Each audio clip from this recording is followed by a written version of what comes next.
So, I wanted to talk to you guys about solar for my RV.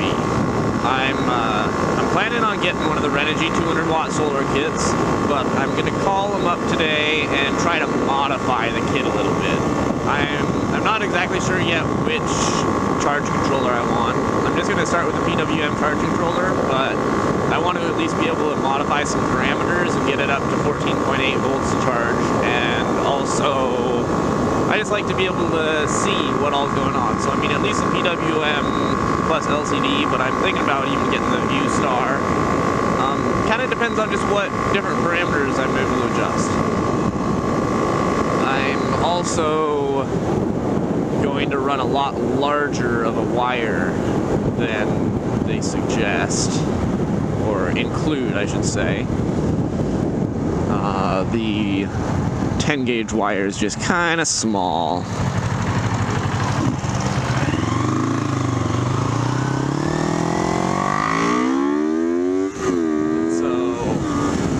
I'll do the 10 gauge from the charge controller to a distribution box, and from that distribution box I'll have either 6 or 4 gauge running down to my charge controller, and probably 4 gauge running to my batteries. I don't really think I need 2 gauge because I'm planning on a very maximum of 4 solar panels, 4 100 watt solar panels. And if I went, any bigger, I don't think it's gonna have really any improvement. I'm planning on only having maybe 3 feet between my charge controller and the batteries, so it's not going to have really much of any voltage loss. It's going to be significant, especially with 4 gauge.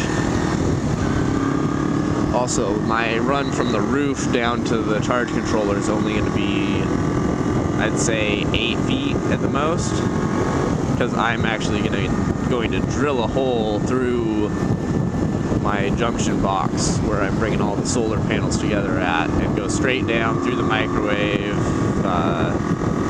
area. There's a cabinet area behind the microwave where I can snake some wires through, and from there I will have a straight down run to where my charge controller and batteries will be. I'm gonna have to modify a couple things, of course, but that's what I want to do in order to have the shortest runs possible and the least amount of voltage drop possible.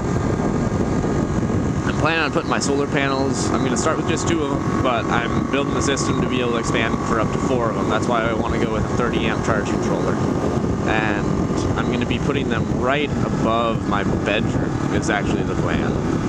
Now, I've thought about it a lot because, I don't really want to park so that my bedroom is right in the sun, but the location on top of the roof just, there's nothing right above the bedroom that can shade the panels, so that's why I really like that spot. When I expand, I might put them on, like, either side of the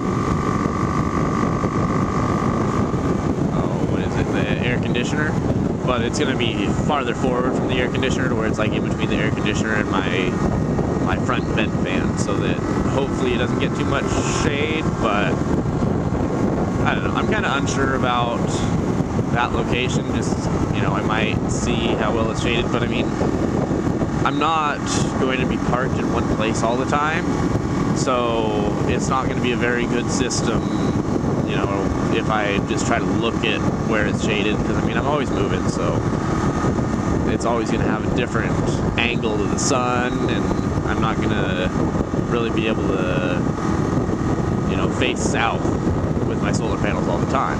My roof is also slightly curved, so, they will be kind of at a little bit of an angle, but being up here in Washington, it won't be as good of an angle as I'll need, especially for the winter. So I'm kind of planning on doing 200 watts for now, and then in the winter, I'm hoping that 400 watts might be able to get me by, but we'll see. Hard to really say. Guess it depends on how the clouds are at dispersing the sun rays, seeing what we can do.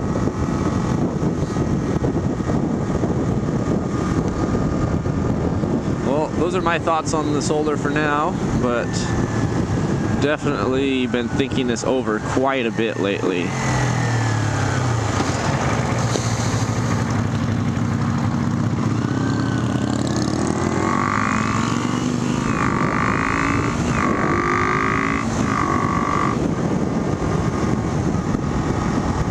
But hopefully it works out as I want, and we shall see how it runs.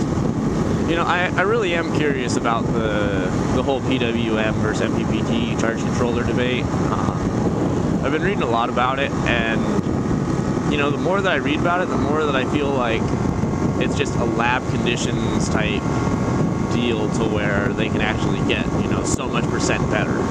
I mean, it just basically seems like a big selling point to, you know, get a better, you know, an MPPT charge controller.